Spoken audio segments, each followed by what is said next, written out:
ayette Allah gücünün limitlerini bize biraz daha gözümüze sokuyor. Bakın Allah aşkına. Bele, bilakis önce soruyu sordu. İnsan öldükten sonra kemiklerini bir araya getiremeyeceğimizi mi zannediyor?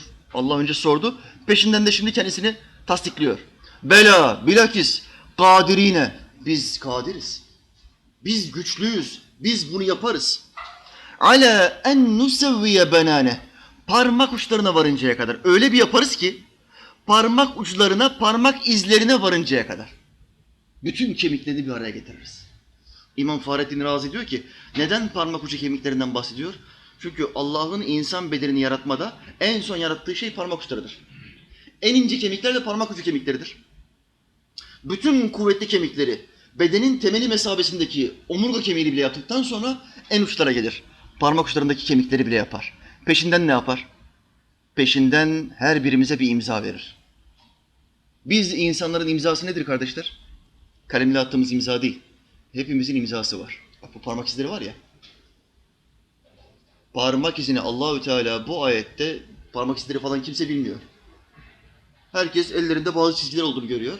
Ama parmak izi teknolojisi 1850'de bulundu. 1850. 150 sene önce.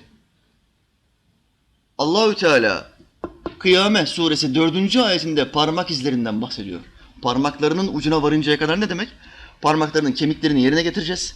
Üstüne et koyacağız. Bir de üstüne imzasını koyacağız. Parmak ucu. Parmak izi. Mahşer gününe gittiğimizde buradaki parmak izlerimiz neyse mahşer günündeki parmak izlerimiz de aynısı olacaktır kardeşler. Bakın. Aynı batında annenin karnında anne hamile kalıyor. 3 tane çocuğa. 300 doğuran var, 400 doğuran var. Ablanın bir tanesi benden dua istemiş internette. 400 çocuğa hamileyim hocam diyor. 400. 3 yıl diyor çocuğumuz olmadı. Dua, o hocadan dua, bu hocadan dua.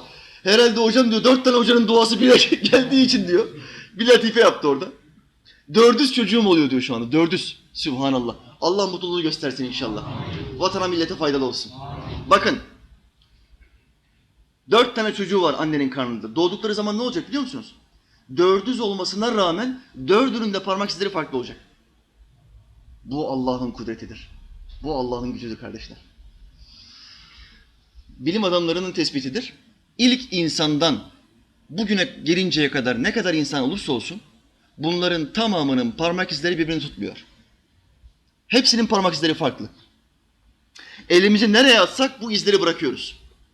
Bugün suçla mücadelede en önemli delil kaynağı hangisidir? Kriminal. Parmak izi teknolojisi. Hırsızları, arsızları, tecavüzcüleri, katilleri en önce neyle yakalıyorlar? Parmak izi teknolojisiyle yakalıyorlar. Neden? Çünkü hepsinin parmak izi farklı. Bu Allah'ın takdiridir. Allah'ın kudretidir. Allah'ın gücüdür. Ayette Allah bundan bahsediyor kardeşler.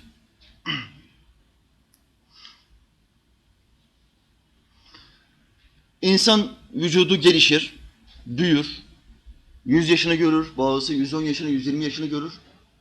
Vücudundaki her şey sarkar, bozulur ama bir şey yine bozulmaz. Ne bozulmaz? Parmak izi bozulmaz. Tıpkı neye benzer? Kar tanelerinin şekillerine benzer parmak izlerimiz. Yine bilimsel bir tespit. Hiçbir kar tanesi diğeriyle örtüşmez. Hiçbir kar tanesi diğer kar tanesine benzemez. Teker teker Japon bilim adamları binlerce, 10 binlerce kar tanesini almışlar. Mikroskoba koymuşlar. Hiçbiri birbirini tutmuyor. Şu kudrete bakın ya. Allah'ın gücüne bakın. Kar tanelerinde bizim parmaklarımıza verdiği şeyi kar tanelerinde bile yapıyor Allah Teala. Böyle bir kudrete karşı boyun eğmen lazım gelmez mi? Müslüman kardeşim. Secde etmen lazım gelmez mi?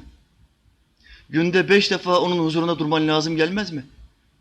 Şu anda anlattığım bu bilgileri işittiğin kulakları sana veren Allah'a biraz şükretmen lazım gelmez mi? Ona doğru birkaç adım atman lazım gelmez mi Müslüman kardeşim? Bunlar önemli şeylerdir.